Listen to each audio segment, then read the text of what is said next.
Hello and welcome to a Smurd P video, and today we're looking at Ultimates Mighty Morphin Power Rangers Megazord from Super7. This is for age 14s and above. We have this box which has the beautiful coin of all the dinosaurs. I don't know who thought of this or whether it was in the show. Oh no, wait, they used to press the button, they all used to come together. Hey, anyway, it's been a long time since I watched it, about a year to be fair, and I've forgotten everything about it. I haven't really.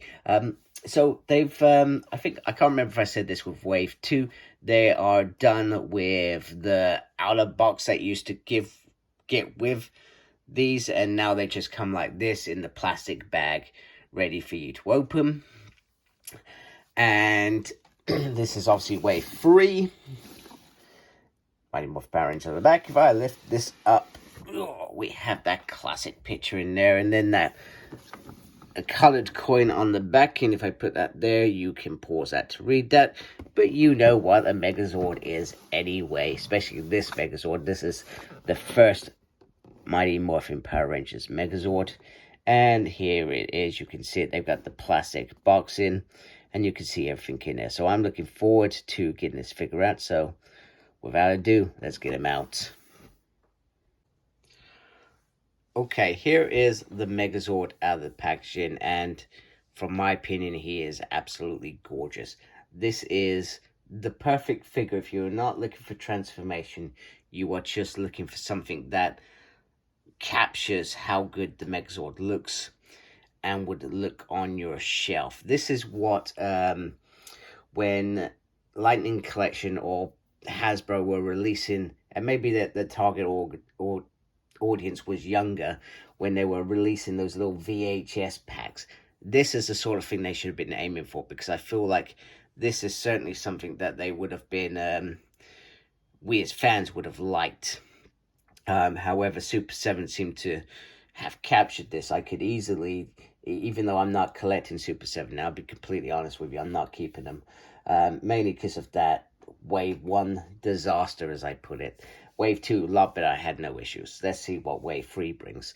But if I was collecting this, you know, this would be great for my collection, just looking how good it looks on the shelf. The other thing I wanted to bring up, and I'm really sorry, I haven't got a Deluxe figure out, but I just wanted to bring it in Lightning Collection Gold, just so you can see the height. Now, if you think of the other monsters, there's probably about an inch on there, which, okay, right, they're a little bit small, but you could, in theory, have them going against us all. The monsters being released in these waves are similar of size, so the king thinks if this isn't, I suspect it's still not as tall, but of similar size. So I just wanted to do that as well before I forget. Right, so let's have a closer look. So the colors look vibrant. That head sculpt looks great. This little bit, I was bemused. I thought mine came in damaged, but it's clearly just like a little dent on the face plate there. Beautiful M's there from Mastodon. And then this it just slots, it just feels really nice and well put together, because you would never get this on a transforming Zord ever. I seem to have a little paint app issue there, which is annoying. And then we go down to the feet, which are just as important. And then let's look at the front of the Triceratops first. Once again, it looks great. This side as well. There's a nice little weight to this as well. Beautiful weight. I would worry about these, but that's with anything, because they're stuck on. I would suggest caution. And then you've got obviously the side all the way up, and then we'll just turn around to the back, which is just as important to the front.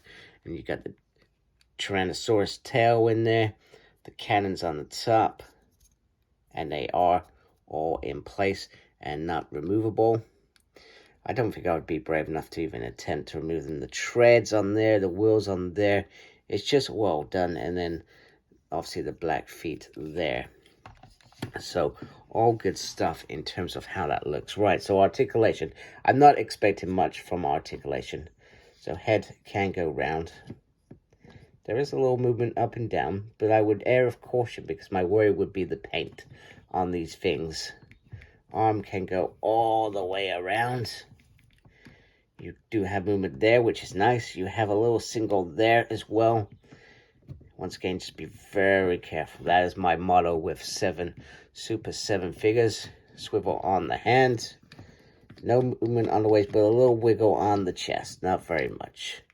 Once again, a little movement on the leg.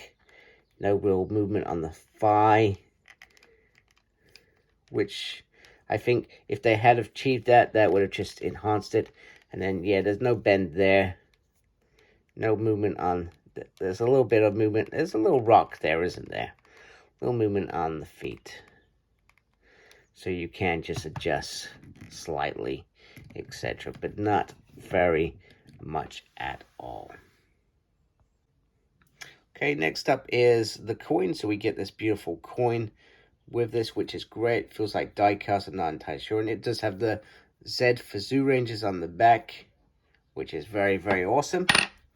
And then we have the two little minifigures, which are Pink Ranger and Yellow Ranger. And that sort of, perhaps to me, emphasizes they're not going to do all the Zords. They've done the big Zords like the Transaurus Rex because it works. But I don't feel they're going to release all the individual Zords, which I hope is not the case. Because if this is what you've come in for the Zords, because they do look beautiful. And they probably are the best of the whole run, you're gonna find yourself disappointed. It's also very disappointing that in wave 4, and I'll be honest, I didn't pre-order it. I think I was paying something off, so I didn't pre-order it. And then we got the announcement from Super 7 that Madam Woe was happening. Oh man, I would have loved that figure. Tiger Zord wasn't happening, and it's just only White Ranger in wave 4, which is sorely disappointing. And I think that just stems back to this horrific beginning that Super 7 had with wave 1, where it was breakages, disaster. I mean, I still hear about breakages now. So I think it all stems back to them, and people that were perhaps going to be committed to this line backed out dramatically. And wave 4, I mean, by then we had already probably pre-ordered wave 2, pre-ordered wave 3. Wave 4 was one of choice after that. And yeah, I didn't pre-order it at the time, to be honest with you.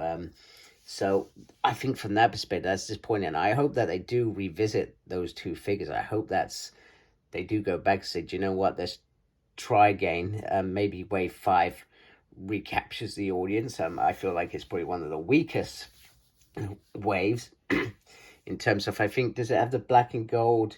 If it has the black and gold Megazord, Bulk and Skull, I think, are very cool figures. And then it's just gone for an easy Green Candle, Green Ranger. I'm sorry, I seem to have digressed completely. So let's have a look at the accessories this figure comes with. I am pleased to announce that there were no breakage in the making of this film. So last up is the Power Sword. Now, one thing that I don't like, and when I did King Finks, when I put, and maybe it was user error, when I put the stuff, tried to get the stuff in the hand, he obviously had sharp talons, and you had to sort of pry the hand a little bit to get it in, and I didn't do so well, and I ended up taking off some paint on here. I would worry that the same could happen with the sword, so I managed to pry the hand separate enough to get it in safely without damaging the paint. But that's just something to think of if you're thinking long term, or like me, I'm gonna review this, I'm gonna sell it. Ideally, I want to sell it in as mint condition as possible, and that's because it's got the hilt here that you can't simply slide in. Now let's look at the sword before we look at the shield. That does look very, very nice. Very nice sword. I think it's a nice size. And I think, you know, you've got lots of decent options to maneuver that around. Now, in terms of the shield is very well painted. It looks very, very cool. The trunk's in the exact position you would expect. And that is a lot easier because it doesn't have a bottom. You just slide it in very, very nicely. Nice and easy. And it looks absolutely stunning. So, without ado, I think that's all I've got to say about this figure. I think it's a great figure. The price point is, I think, more than the Dragon Sword. And I got mine from Comics and Cartels.